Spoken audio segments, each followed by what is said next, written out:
Obviamente que en el tiempo que tenemos, tratar a Benjamin y a Bloch pues también es más que un reto. Entonces yo me voy a concentrar en un problema que me parece muy actual y que está presente en ambos pensadores, y es el problema de la relación entre el ser humano y el mundo.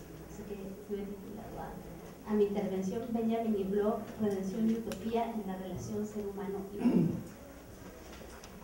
A Walter Benjamin y Ernst Bloch les unieron muchas afinidades selectivas. El término de afinidades selectivas es retomado por Walter Benjamin y es tomado a partir de un concepto que se utiliza en la química, en el que se dice que ciertos compuestos ante la presencia de otros se separan y se unen. Goethe tituló una de sus novelas, también la tituló Afinidades selectivas, refiriéndose más bien a una historia entre parejas en las que esas afinidades selectivas no siempre coinciden con quien es su propia pareja y que tienen que ver con la forma de las relaciones humanas. Pues bien, a Walter Benjamin y Ernst Bloch les unieron muchas afinidades selectivas: el mesianismo revolucionario, la fascinación por las vanguardias artísticas, la concepción del arte como pedagogía de liberación, un aparentemente contradictorio pacifismo revolucionario. Y es que durante la Primera Guerra Mundial, tanto Benjamin como Bloch asumieron una posición pacifista porque decían que de alguna manera la guerra propiamente dicha, sobre todo lo que tuvo que ver con las dos grandes guerras del siglo XX, eran asunto de las clases dominantes y que tenían detrás de sí intereses económicos. En cambio, la revolución y la resistencia son formas totalmente diferentes a la guerra. Entonces, por eso aparentemente es contradictoria esta idea del pacifismo revolucionario, pero así lo asumen Benjamin y Bloch. También van a compartir la embriaguez calvinista, como le llama Bloch, de la experiencia de fumar hashish juntos. Y bueno, lo que los separó de manera irremediable fueron las circunstancias de los tiempos asiagos del siglo XX y la noche que carece de toda mañana en este mundo. Así define Bloch a la muerte, que también es la más fuerte antiutopía. Y esto, bueno, pues fue lo que los separó el 27 de septiembre de 1940, cuando Walter Benjamin muere al intentar cruzar la frontera entre Francia y España en Portbou. Estos dos intelectuales se ubican en la constelación que Mikhail Luby llama el judaísmo libertario de Europa Central, donde se perfila una constelación en un área geográfico-cultural e histórica unificada por la cultura germánica, que, a decir de Luby, fue producto, y lo cito, de una síntesis espiritual única en su género, que dio al mundo a Heine y a Marx, a Freud y a Kant, a Ernst Bloch y a Walter Benjamin. Se nos aparece hoy como un mundo desaparecido, un continente borrado de la historia, una Atlántida sumergida en el océano, con sus palacios, sus templos, sus monumentos, destruida por la marea nazi y que apenas sobrevivió después en el exilio. Walter Benjamin nació en Berlín en 1892, en el seno de una familia que podríamos llamar acomodada. Ernst Bloch nació en 1885 en Ludwigshafen, un pueblo fabril que desde niño lo haría huir a la biblioteca de la ciudad de enfrente, la que se encontraba cruzando el río Rin, Mannheim, y así aprendería la diferencia de lo que él mismo llamaba un rostro feo, desnudo y sin delicadeza del capitalismo tardío de su propia ciudad, frente a la historia radiante que ha dejado una huella profunda en el espíritu de una ciudad cultural. Bloch, a diferencia de Benjamin, sobrevivió a la guerra y murió en 1977 en Tübingen, la ciudad en la que se asentaría al dejar Leipzig justo cuando se construía el muro de Berlín, y que sería el lugar donde terminaría sus días después de un largo peregrinar.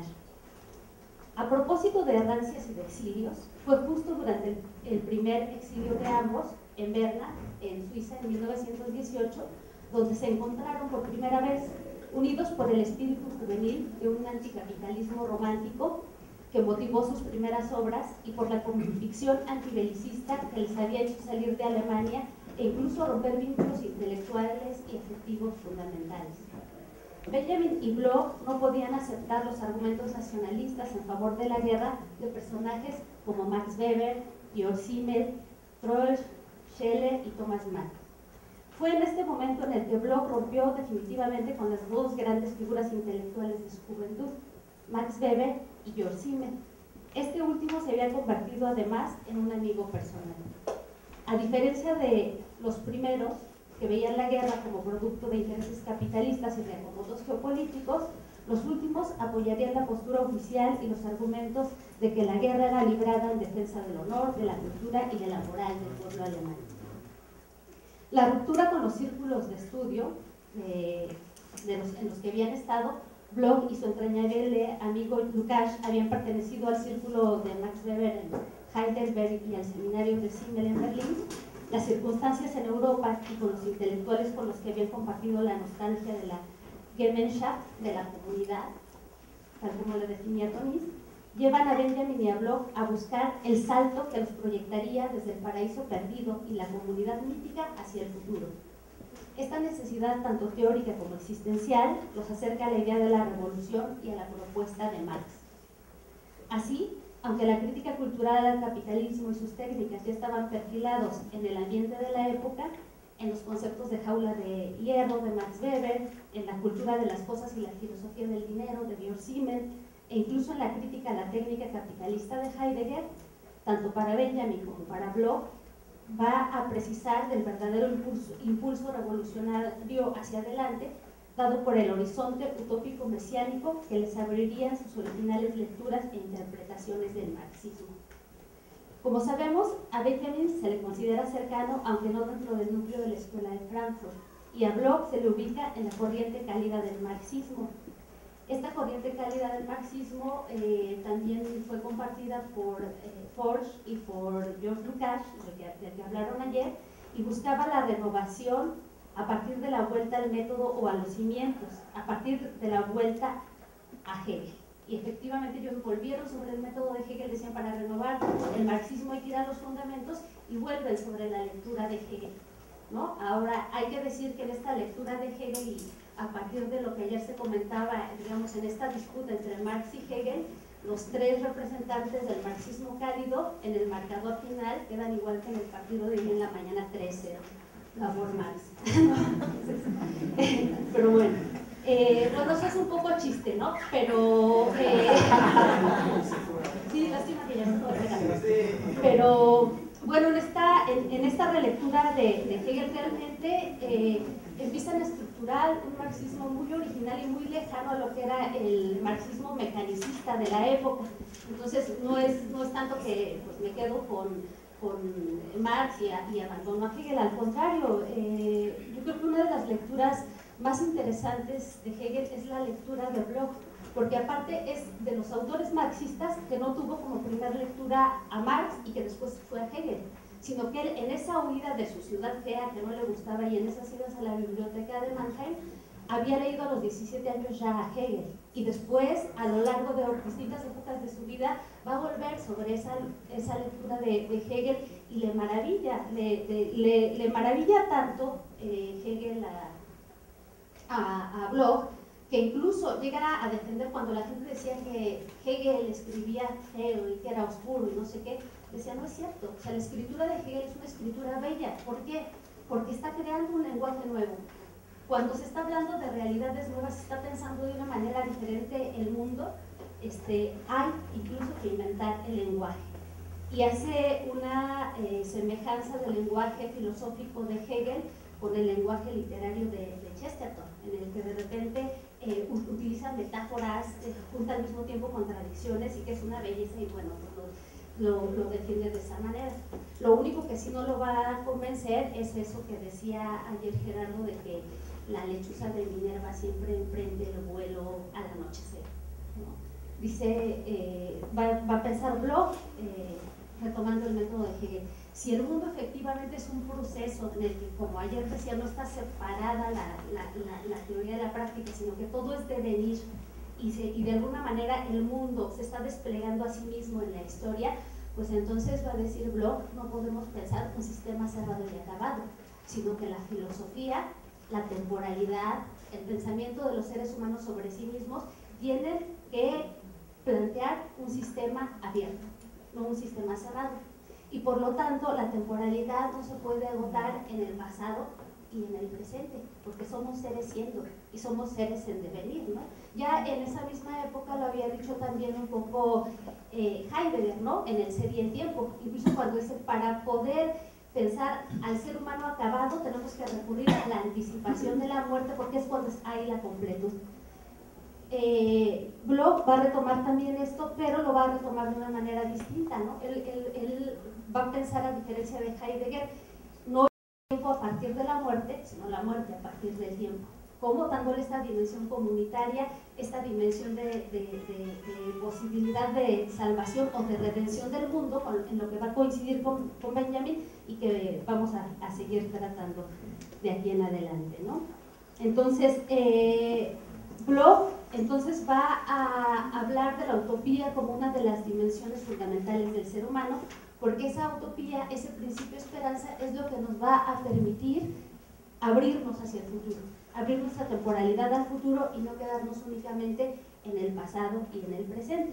Lo que va a hacer, precisamente reivindicando ese sentido común o ese, digamos, esa mala fama que tenía la utopía como lo irrealizable, como lo imposible, como los sueños guajiros, es distinguir lo que él va a llamar utopía abstracta de la utopía concreta.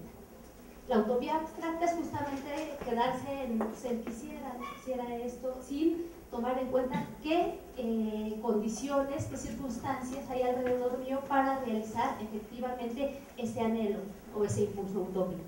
La utopía concreta, en cambio, va a partir de una relación entre lo que se quiere hacer y todo lo que hay alrededor, en un sentido histórico, en un sentido tecnológico, para lograr ese objetivo. Yo siempre pongo un ejemplo que seguramente algunos ya conocen, pero que creo que deja muy clara la diferencia entre la utopía abstracta y la utopía concreta, que es, por ejemplo, el sueño que siempre tuvieron los seres humanos de volar, ¿no? Hubo ciertas épocas en las que el sueño de volar era una utopía abstracta, porque era algo irrealizable, ¿no? Ahí está la historia de Ícaro, por ejemplo. Pero cuando en el tránsito del siglo XIX al siglo XX se da una revolución tecnológica, se inventa el motor de combustión interna y se dan todas las condiciones, pues el sueño de volar ya no es más una utopía abstracta, sino que se vuelve una utopía concreta. Así va pasando con una serie de anhelos de los seres humanos, no solo en un sentido individual, sino en un sentido comunitario, de cómo se puede transformar el mundo. Entonces esto es lo que va a alimentar el pensamiento blochiano y en este sentido también la posibilidad no solo de transformación del mundo, sino de concreción o de salvación o de redención del mundo, y esto lo va a acercar mucho a Walter Benjamin. Así, sus peculiares perspectivas los ubicarán también en una constante crítica al mecanicismo y al progresismo del marxismo vulgar, lo que los llevó a asumir el materialismo dialéctico como clave heurística, como una forma de interpretación del mundo, pero nunca como un dogma, una clave de interpretación que además no solo se limita a lo que es, sino que apunta a un excedente mesiánico o utópico, a lo aún no realizado, a un tiempo por venir, en la medida en que parte fundamental del existir humano apunta al futuro. Esta circunstancia les dio además la libertad de enriquecer sus propuestas con autores y tradiciones culturales totalmente heterodoxas, ¿no? Rompiendo con lo que era ese marxismo dogmático de su tiempo, ¿no? Retoman ideas de la religión, del civismo, incluso del cristianismo, de recuperar incluso todo esto que es tan importante, este bagaje de la humanidad a la que hacía alusión Francisco Piñón, y que es la religiosidad popular, que también es importante. O sea, no solo desde la alta cultura se va a entender o se va a transformar el mundo, también hay un sustrato profundamente revolucionario en otros lugares de la sociedad y en otras dimensiones de la vida. En este sentido es muy importante para los dos autores, y hay una coincidencia en la forma en la que plantean que se construye el tiempo, o mejor dicho, la temporalidad, ¿no? En Benjamin esta idea de la redención va a ser muy importante, y en Bloch la idea de ver al mundo como un laboratorium possibilis salus, o sea, como un laboratorio posible de salvación. Con lo cual no va a decir, ay, no, si algún día el mundo va a llegar a la realización, sino va a decir, todo depende de la libertad y de la voluntad humanas, y eso puede llevar a la humanidad como especie o a la plena realización o a la destrucción, sobre todo porque ven que todos los medios científicos y tecnológicos del momento le dan todas esas posibilidades a los seres humanos. Será precisamente su mesianismo el que los ubicará en una posición crítica a la idea del progreso que no solo estaba en la esencia del capitalismo, sino que también era compartido por buena parte de la izquierda de la época. Utopía y redención comparten la premisa de una intervención que quiebra el desarrollo histórico. La relación entre pasado y presente y la anticipación del futuro son formas de construir la temporalidad que convocan a hacer saltar el continuum de la historia. Walter Benjamin, frente al tiempo homogéneo y vacío, propone lo que él llama el Jetztzeit, el tiempo ahora, una ruptura de la continuidad del flujo temporal en la que el pasado repentinamente se transforma en el presente.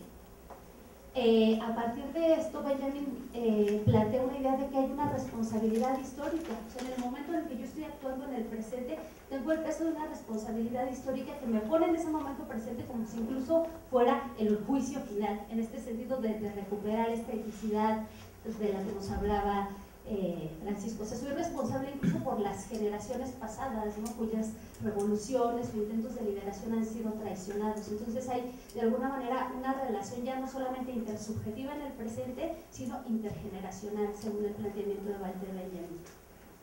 Por su parte, Bloch nos habla de tres categorías fundamentales para plantear una ontología de la uno o una ontología de la posibilidad, en lugar de una posibilidad de la ontología.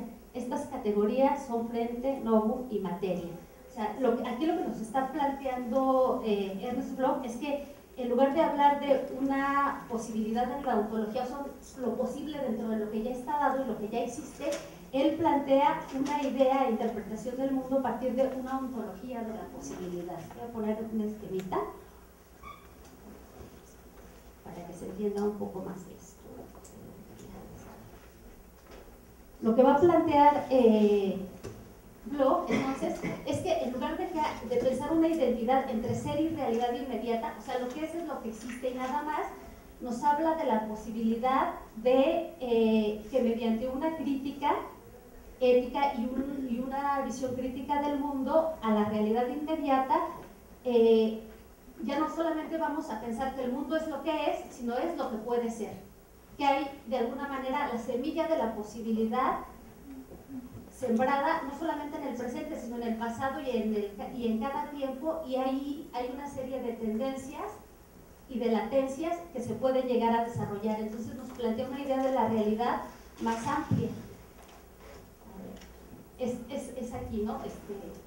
En este esquema que vemos, el núcleo más oscurito sería la realidad inmediata. O sea, si pensamos que lo que es lo que es, y que no es nada más, pues tenemos esta dimensión de realidad. Pero si pensamos que lo que es no solo es lo que es, sino lo que puede ser, e incluso desde un punto de vista ético lo que debe ser, entonces tenemos ya una realidad posible, una que rebasa por mucho a la realidad inmediata. Entonces, espero que con este esquema quede más claro. Entonces, esto es lo que nos va a plantear Bloch, ¿no? Y para eso va a utilizar tres categorías que son frente, novum y materia. Para resumirlo, voy a citar a Bloch, donde nos dice que él parte de la idea de que hay dos concepciones del no o de la nada, ¿no? Uno es la nada, que es la destrucción total o el nihilismo, pero también hay un no, una nada como carencia. Y si carezco en un momento de algo o algo me es negado, bueno, eso abre la posibilidad a la acción y la transformación del mundo para cubrir la carencia de ese no. Entonces, nos va a decir Bloch, el no, esa carencia que late en el ahora, se presenta siempre como frente, el aún no, en realidad temporal, en cuanto emergente en el tiempo, se abre como novum, siempre aún posible, en puro futuro. El novum se fermenta en el no y se da a luz en el aún no. Es el garante del sustrato posibilidad, se apoya en su alrededor en la materia que actúa a la vez como soporte básico y como resultado emergente. Tiene que ver un poco con este esquema que puse hace rato, ¿no?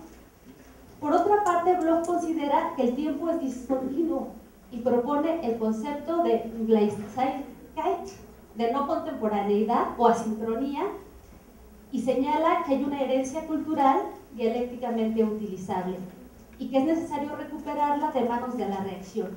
Esta asincronía tiene que ver con una serie de características y sustratos, por ejemplo, lo que fue el romanticismo alemán, y que la izquierda de la época lo veía como, ay, eso no hay que tomarlo en cuenta porque eso es algo que ya pasó y no hay que hacerle como demasiado caso. Veamos al frente, veamos hacia la revolución. ¿Qué es lo que pasó en Alemania?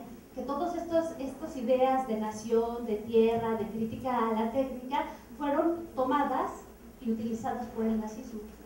Entonces, por eso dice Bloch, es muy importante que, aunque, por ejemplo, un poco lo que se hablaba ayer, ¿no? de que en la visión de alguna manera de la totalidad hay ciertos rasgos como el indigenismo, como la interculturalidad, como un montón de problemas que, vistos desde la perspectiva de la totalidad, pueden parecer menores, pero cuando en lo concreto de la vida cotidiana y en otro nivel de análisis son fundamentales, sobre todo para sociedades como la mexicana o como la latinoamericana, pues esos problemas de la interculturalidad, del indigenismo, yo no se los voy a dejar a la reacción o a la derecha.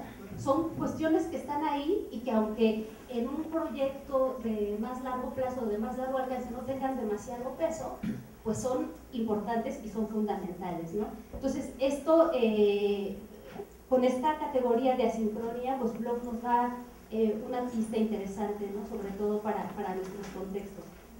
Esta herencia, con contenidos incluso revolucionarios, fue aprovechada por los nazis ante la incapacidad de la izquierda alemana.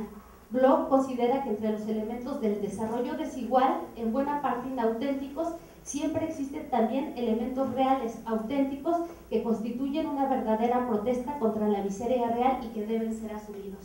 En este sentido, su propuesta, Bloch también incluye, por ejemplo, la cuestión del derecho natural. El derecho natural había sido criticado justamente, sobre todo en esa vertiente que nos mencionaba Francisco, contractualista, por ser una postura que es totalmente aquiescente con el liberalismo. Bueno, pues ha sido dejado de lado esta tradición por la mayoría de pensadores críticos y revolucionarios. Pues Bloch dice, no, ahí también hay una herencia muy importante. El derecho natural tiene el concepto de dignidad humana, así como la utopía de alguna manera nos abre las puertas a la felicidad. El derecho natural, en una lectura crítica y herética, también tiene un sustrato que es recuperable, y no solo recuperable, sino que es necesario en un proyecto de liberación. Ese es el sustrato de la dignidad humana, la posibilidad de que todos en un momento determinado podamos caminar erguidos, y eso lo da el derecho natural. La peculiar construcción de la temporalidad de Bloch y Benjamin nos lleva, como habíamos mencionado, a una crítica de la idea de progreso, y en concordancia a una crítica de la confianza en el tecnicismo. Al igual que el Marx de los manuscritos económico-filosóficos de 1844, Benjamin y Bloch piensan en una forma de organización del trabajo y de la técnica que ya no sea enajenación, opresión y confrontación con la naturaleza, sino libertad, superación y autorrealización, humanización de la naturaleza y naturalización de los seres humanos, como decía Marx. Esta clave de lectura, en la medida en que la técnica es y ha sido siempre la actividad que media la relación entre seres humanos y naturaleza, lleva a nuestros autores a posiciones muy interesantes y muy actuales que tienen que ver con la relación ser humano-naturaleza. 1. Nos lleva a hacer una crítica del cientificismo positivista y mecanicista, no solo del pensamiento burgués, sino de un marxismo vulgar que confía en cierto determinismo técnico que llevará al final del capitalismo, cuando en realidad la revolución y una nueva sociedad no serán posibles en cuanto no cambie tampoco esencialmente la forma de trabajo. También lo que nos decía Francisco, retomando a Gramsci, o sea, la sociedad no va a cambiar así de manera mecánica, se necesita también una reforma intelectual y moral. Si no aprendemos a relacionarnos de una manera diferente, pues por más que cambien ciertas circunstancias, el mundo no va a cambiar. Entonces, ellos plantean que si en el trabajo se continúa explotando la naturaleza, pues entonces no nos debe extrañar que también se explote a los otros seres humanos. Por esto es muy importante plantear formas de organización del trabajo y formas tecnológicas que no solo liberen al trabajador, sino que también permitan la expresión de una naturaleza creadora. la naturaleza naturalizante, creadora, lo que forma el mundo y por lo que el mundo con el hombre como pregunta y el mundo como respuesta, y al mismo tiempo al revés, con el mundo como pregunta y el hombre como respuesta, con la oscilación de sujeto y objeto, naturalización del hombre y humanización de la naturaleza, como dice Marx. Aquí estoy citando a los Bloch en Entre mundos en la historia de la filosofía. Un segundo punto. Nos lleva a reivindicar a los socialistas utópicos frente al cientificismo vulgar, que no toma en cuenta que si la forma de trabajo toma la naturaleza como un objeto a la mano, como un ente cosificado, no va a extrañarnos que esta misma forma de trabajo se exprese en las relaciones entre ser humano y entre ser humano. Esto es, a las relaciones sociales como cosificadas. Este aspecto es sintetizado de una manera no solo clara, sino muy bella en la tesis 11 sobre el concepto de historia de Benjamin, que me voy a permitir citarles en extenso porque no podría ser un mejor comentario que leer la propia tesis. Aquí hacen una crítica de la concepción del marxismo vulgar de trabajo, sobre todo de ciertos socialdemócratas con los que están peleando, ¿no? Dice, esta concepción del marxismo vulgar sobre lo que es el trabajo no se detiene demasiado en la cuestión acerca del efecto que el producto del trabajo ejerce sobre los trabajadores, cuando estos no pueden disponer de él. Solo está dispuesta a percibir los progresos del dominio sobre la naturaleza, no los retrocesos de la sociedad. Muestra ya los rasgos tecnocráticos con los que nos toparemos más adelante en el fascismo. Entre ellos se encuentra un concepto de naturaleza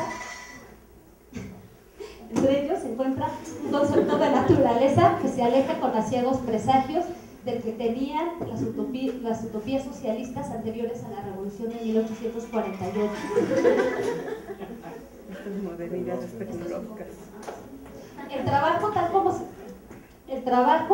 tal como se lo entiende de ahí en adelante, se resuelve en la explotación de la naturaleza, explotación a la que se le contrapone con ingenua satisfacción la explotación del proletariado. Comparados con esta concepción positivista, los fantaseos que tanto material han dado para escarnecer a Fourier revelan un sentido sorprendentemente sano. Para Fourier, el trabajo social bien ordenado debería tener como consecuencia que 4 lunas iluminen la noche terrestre, que el hielo se retire de los polos, que el agua del mar no sea más salada y que los animales feroces se pongan al servicio de los hombres. Todo esto habla de un trabajo que, lejos de explotar a la naturaleza, es capaz de ayudarle a parir las creaciones que dormitan como posibles en su seno. Al concepto corrupto de trabajo le corresponde como complemento esa naturaleza que, según la expresión de Ditzken, con quien está polemizando, está gratis ahí. No por lo larga de la cita, pero me parecía muy interesante. Entonces, un tercer punto que me parece muy importante en la relación ser humano-naturaleza en los dos autores es que esta característica central en la construcción de la temporalidad es la cuestión de la anticipación como terminación del mundo, o sea, como posibilidad de pensar en un mundo donde hay libertad, donde hay una realización, donde hay posibilidades de relaciones distintas entre los seres humanos y los seres humanos y los seres humanos y la naturaleza. Redención y utopía requieren de la premisa lógica de la anticipación del tiempo, de pensar en un totum o un summum bonum. Y esta terminación o acabamiento del mundo supone también un carácter total de la mundanidad que ha de ser salvada. O sea, no se trata solamente de salvar el orden social, sino que en este planteamiento de Bloch y de Benjamin se trata de que solo hay una posibilidad de salvación de la mundanidad completa, incluida la naturaleza, incluida todo el mundo, ¿no? La construcción del mundo humano surge como el contrapunto de las formas relacionales que se transforman dinámicamente y en las cuales se desarrolla el proceso de contraposición entre hombre y hombre, hombre y naturaleza. El autoencuentro o autoconocimiento, la gradual conciencia de sujeto y objeto, el hacerse realidad de nosotros. Estoy citando a Bloch otra vez. En este sentido, la redención o la utopía no involucran solamente al mundo social, sino al mundo natural y al mundo material en su conjunto, que forman parte de la historicidad. Por esto, para Bloch, lo que comparte el estatuto de principio junto a la esperanza va a ser la materia. O sea, el principio esperanza es uno de los motores del devenir del mundo, pero el principio materia, por supuesto que también. Y en este sentido tiene una lectura muy interesante Bloch, porque va a decir que la utopía en este sentido no corresponde únicamente a las formas sociales, sino que en la materia misma hay utopía, que esta dimensión de cambio, la materia misma y el mundo son utópicos, ¿no? Entonces, por ahí dice Bloch en el principio Esperanza que reducir la utopía a las utopías sociales es como reducir la electricidad al ámbar. Entonces, la redención o la utopía no involucra solamente al mundo social, sino al mundo natural y al mundo material. Pero Bloch y Benjamin van a ir más allá porque no solo plantean la necesidad de un cambio en la relación ser humano-naturaleza, donde esta última no sea tratada como una simple mercancía, sino que de alguna manera van a señalar justamente que el principio dinámico que hace devenir al mundo, la utopía, no es exclusivo del mundo social y existe de hecho en el mundo material. Y aquí voy a citar a Bloch: definimos la materia no como un leño muerto mecánico, sino de acuerdo con el sentido implícito en la definición aristotélica de materia, tanto como siendo a ser posible, catatón y natón, es decir, aquello que determina histórico, materialísticamente, lo realizado históricamente, así como el siendo posible, dinamei on. O sea, la materia, al igual que los seres humanos, no solo son en la medida de lo posible, sino son siendo en posibilidad. La materia es móvil en cuanto que en virtud de su apertura para consigo misma es también un ser no nato, no es pasiva como la cera, sino que se mantiene siempre en movimiento, tomando forma, conformándose a sí misma. Termina la cita. No se trata pues de ver al mundo como un inmenso cadáver, sino como un universo de procesos abiertos y en devenir. Las formas económicas no se pueden abstraer de las formas políticas y viceversa, de manera que el cambio político hacia la libertad pasa por el cambio en las formas económicas y en particular pasa por las formas tecnológicas. En este sentido, la percepción de los dos autores también al carácter utópico y revolucionario del mundo los llevan a proponer, y en esto también comparten muchas afinidades selectivas, a que hay un carácter revolucionario en el arte que tiene una función pedagógica como una segunda técnica. No me gustó mucho que haya empezado con música, porque este concepto de la segunda técnica lo trabaja Walter Benjamin, sobre todo en varios textos, pero sobre todo en la obra de arte en la época de su reproductibilidad técnica, y ahí plantea que hay una relación entre arte e innovación tecnológica que rompe con la racionalidad instrumental propia de la lógica del sistema capitalista y que nos sirve como una pedagogía que nos puede enseñar las nuevas relaciones que nos ofrecen las nuevas técnicas, y aparte no solamente para una élite de la alta cultura, sino para un mayor número de personas. O sea que hay estas posibilidades de democratización del arte y de esta pedagogía de una nueva forma de relaciones a partir del arte. Bloch, por su parte, resalta el potencial utópico de la actividad artística que con la belleza cuestiona lo feo del mundo y le brinda a los seres humanos, además, la posibilidad de una experiencia utópica en el arte mediante la prefiguración, que es mucho más cercana que la proyección utópica en las dimensiones sociales. ¿Qué nos dice por esto Ernst Bloch? Que, por ejemplo, el pintor en su cuadro, o el escultor cuando objetivan su arte, de alguna manera nos dan una experiencia mucho más existencial, cercana, próxima, cotidiana de lo bello. En cambio, cuando hablamos de las utopías sociales, pues son proyecciones que decimos, ay, sí, pues queremos un mundo mejor, pero no hay esa experiencia como la que hay en el arte.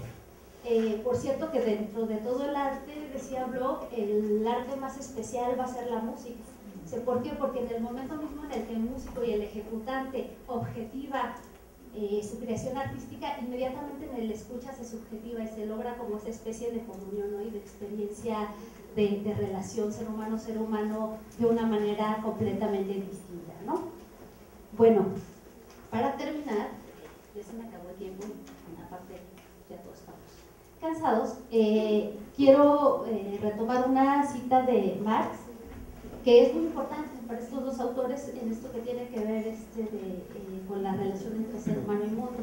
Dice Karl Marx en el materialismo histórico: la reforma de la conciencia únicamente consiste en despertar al mundo del sueño sobre sí mismo. Esta cita va a servir de epígrafe a un capítulo del libro de los pasajes de Walter Benjamin que se llama Teoría del conocimiento, teoría del progreso, y es recuperada por Ernst Bloch en su ensayo El sueño de una cosa. Y es que mientras uno invita a no aferrarse a los dominios del sueño, sino a hallar la constelación del despertar, el otro se esfuerza en estructurar un sistema para pensar y actuar en el mundo, fincado en la convicción de que los sueños diurnos, los sueños soñados despiertos, son fundamentales para las utopías que nos abren las puertas al futuro. Pero no nos son ajenas, sino que ya laten y jalonean los tiempos pasados y determinan las posibilidades y potencialidades en que se juegan los tiempos presentes. Pero todo abierto a la libertad humana y a las posibilidades de un mundo también en devenir, en el que su indeterminación siempre va a estar tendiendo entre el todo y la nada.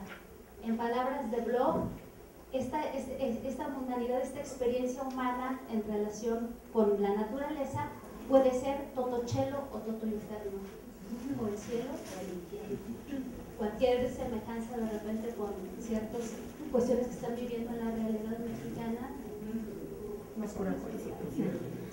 Efectivamente, también así lo vivieron Bloch y Benjamin en los momentos más oscuros del terrible siglo XX. Bloch sobrevivió, pero Benjamin no. Y es que las alternativas del mundo, entendido en el amplio sentido en el que hemos expuesto, se encuentran efectivamente y en la actualidad con alcances planetarios entre la destrucción y entre la plenitud, entre el todo y la nada. Esta circunstancia nos remite a un contenido límite que nos pone, de acuerdo a Bloch, frente a dos posibles escenarios. El primero, profundamente mefistofélico, el de la nada, el de convertirnos en polvo. El otro, el cáustico, como materia con una esencia realizada en la plenitud.